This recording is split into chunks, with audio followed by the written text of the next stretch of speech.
era digital saat ini, peran teknologi memang sangat berpengaruh terhadap segala aspek, termasuk aspek budaya dalam bekerja. Mengutip dari website Business to Community bahwa di tahun 2021, hampir 70% perusahaan-perusahaan di dunia telah melaporkan akan mengadopsi sistem remote working. Di sini, saya akan sedikit mengenalkan tentang perusahaan saya, yakni perusahaan startup software house. Apa software house kami? Kami menyebutnya dengan Digiverse.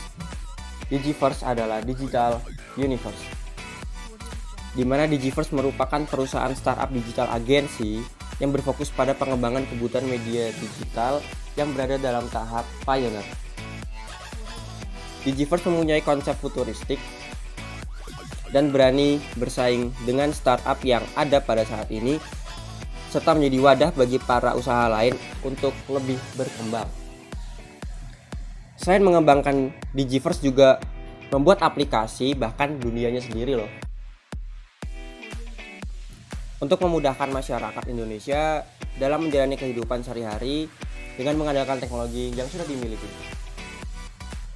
Berperan sebagai jembatan dalam menghubungkan jutaan produk dan penduduk Indonesia yang merupakan konsumen potensial dengan mitra kami, produsen, vendor, atau freelance melalui platform berbasis digital.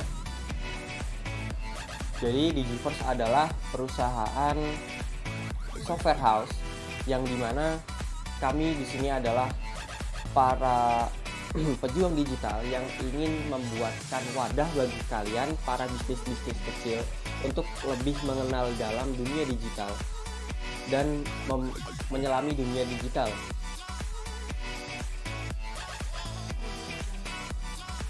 Oke, sebelum kita lanjut lebih dalam lagi, aku akan ajak kalian lebih berkenalan dengan para staf yang bekerja sebagai divisi, bagian-bagian dari divisi yang ada di perusahaan ini.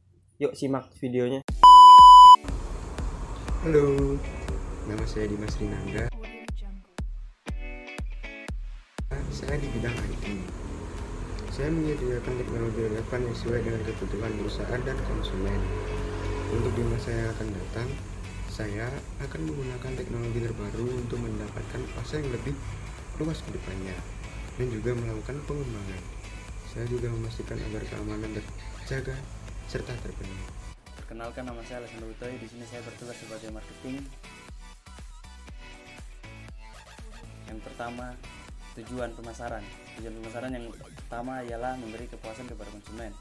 Tugas saya sebagai marketing adalah menghasilkan sales atau penjualan dari produk yang dimiliki oleh perusahaan, sehingga perusahaan mendapatkan keuntungan dari setiap produk yang dijual.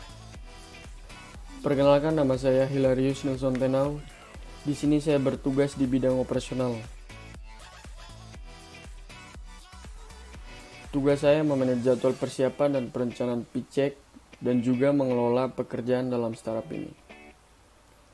Selain itu, saya juga mengatur dan mengelola sumber daya perusahaan dan memastikan seluruh produksi berjalan efisien dan efektif. Sekian dan terima kasih.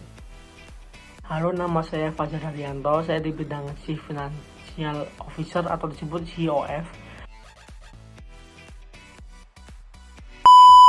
Saya bertugas membuat data untuk strategi pemasukan dan pengeluaran, menghitung return on investment atau ROI, dan mengelola semua keuangan perusahaan supaya berjalan dengan baik.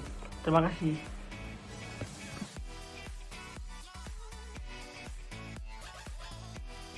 Cara menghitung ROI sendiri adalah dengan membagi return atau laba bersih dengan jumlah dana yang diinvestasikan kemudian dikalikan 100. Atau rumus menghitung ROI adalah return atau laba bersih investasi sama dengan dana yang diinvestasikan dikali 100. Atau dengan cara lain, yaitu mengurangi jumlah keuntungan dengan jumlah investasi terlebih dahulu, lalu hasilnya dibagi lagi dengan biaya investasi.